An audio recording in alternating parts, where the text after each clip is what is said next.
Hi guys, today I'll be showing you how to block someone on TikTok. So let's get started. So first let's open our TikTok app, and from here you want to go and choose the person that you want to block. So if it is in your inbox, then you should go here, but if it is in your FYP, then you should go here.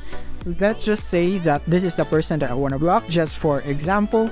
And what I'm gonna do to block this person is simply go and tap this button right here in the upper right corner where it is the arrow icon. You want to tap that arrow icon right there, and as you can see, we have the block option right here.